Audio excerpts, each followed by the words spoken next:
Alors moi je m'appelle Audrey Pulvar, je suis adjointe à la maire de Paris sur les questions d'agriculture, d'alimentation durable et de circuits courts et de proximité. Et parmi mes responsabilités, il y a le soutien et le développement de la filière d'agriculture urbaine dans Paris. Alors, je m'occupe de la transition de l'agriculture qui nourrit Paris, donc là c'est pas de l'agriculture urbaine, hein, c'est toute l'agriculture de plein champ, agriculture rurale. Et puis on a une partie de nos missions concentrées sur le développement de l'agriculture urbaine. On est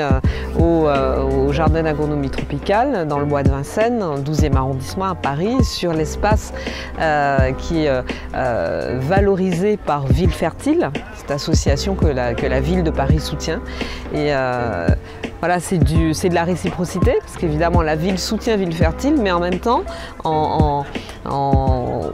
cultivant ce site, en faisant de l'animation, de la sensibilisation, de la formation, mais vous nous aidez aussi à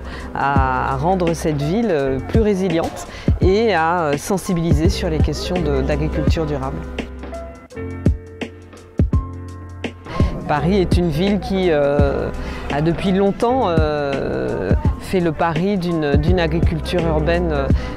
d'ultra proximité et qui est à la fois un outil de pédagogie, comme le lieu dans lequel nous sommes aujourd'hui, de formation, idem,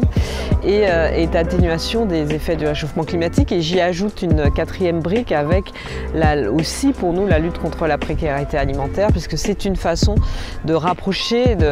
vraiment d'être au plus près des populations les plus modestes.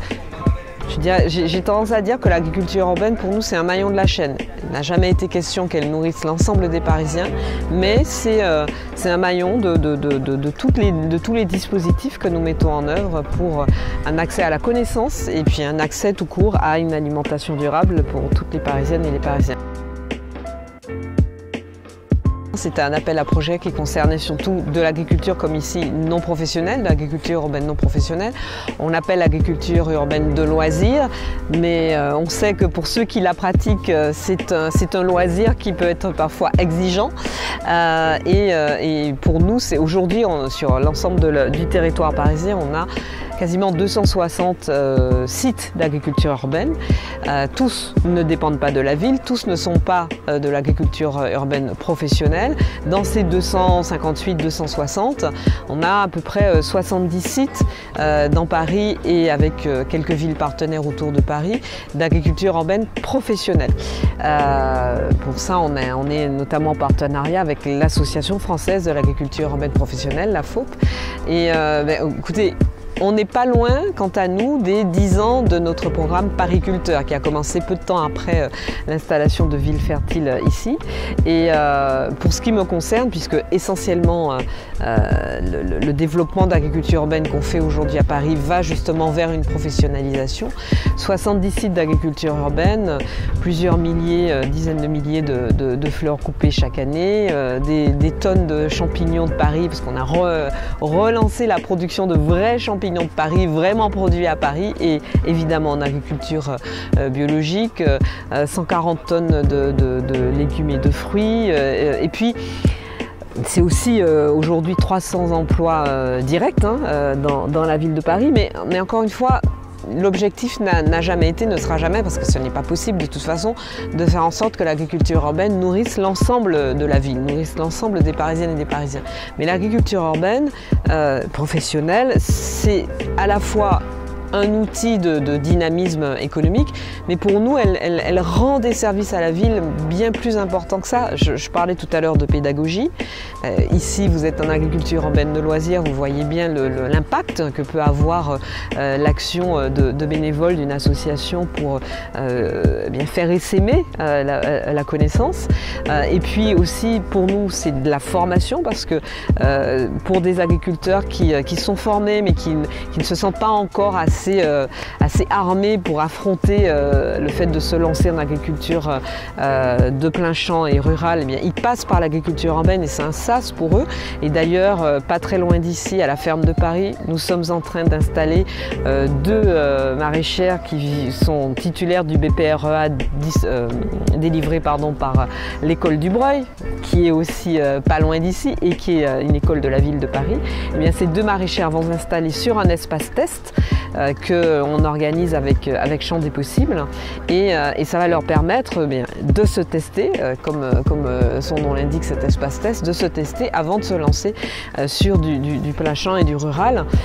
Et ce projet d'installation d'un espace test sur le site de la ferme de Paris avec Champ des Possibles, ça fait 3 ans qu'on y travaille, on est en train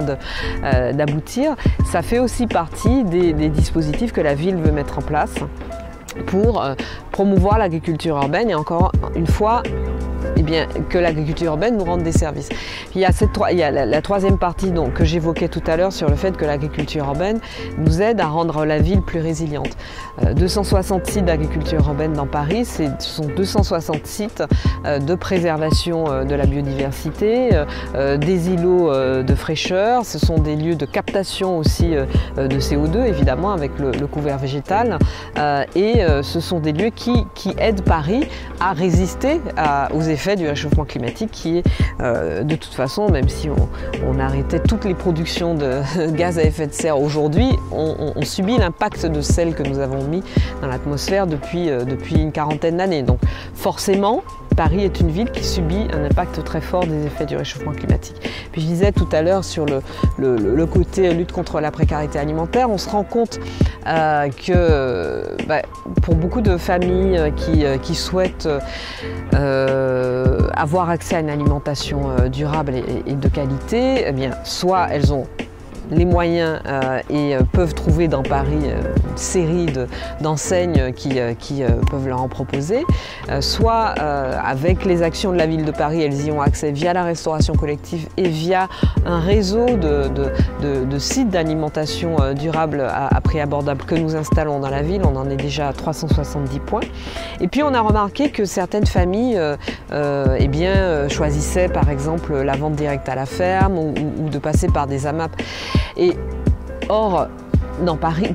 pour faire de la vente directe, pour bénéficier d'une vente directe à la ferme, il faut aller à la ferme. Donc, et souvent, il faut avoir pas seulement un RER, mais il faut avoir un véhicule. Ce qui est le cas seulement de 2 Parisiens sur 10. Donc pour les 8 restants, et parmi eux, celles et ceux qui n'ont pas forcément les moyens d'accéder à des chaînes de magasins parfois onéreuses, l'agriculture urbaine peut être,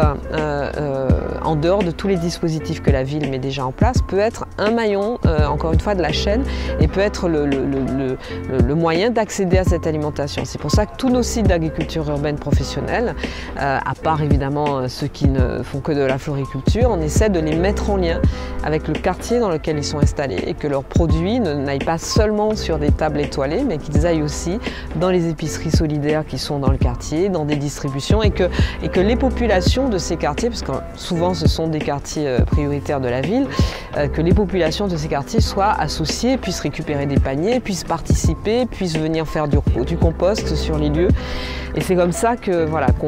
qu'on fait de l'agriculture urbaine un vrai outil pour la ville, à la fois en termes de propagation de la connaissance, de prise en compte des enjeux climatiques, de prise en compte de la place de l'agriculture et de l'alimentation dans la question des enjeux climatiques et de préservation de la biodiversité, mais aussi un outil pour atteindre des populations qui seraient du fait de manque d'installation, de manque de place, de manque de moyens, qui seraient éloignés de ces sujets-là. Moi, ce que je constate, c'est que beaucoup des nouvelles conversions en agriculture, des candidates et candidats à la formation au métier de l'agriculture sont des femmes. Et surtout, parmi celles et ceux qui choisissent les méthodes agricoles les plus respectueuses de l'environnement, donc celles et ceux qui se forment sur les techniques d'agroécologie, d'agroforesterie,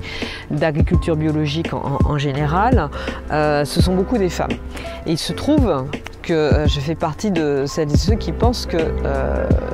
l'agriculture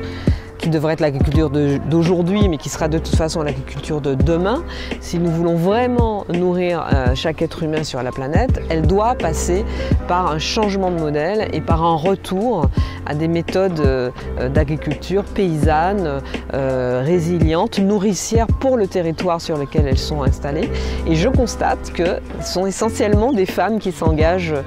sur ce chemin-là.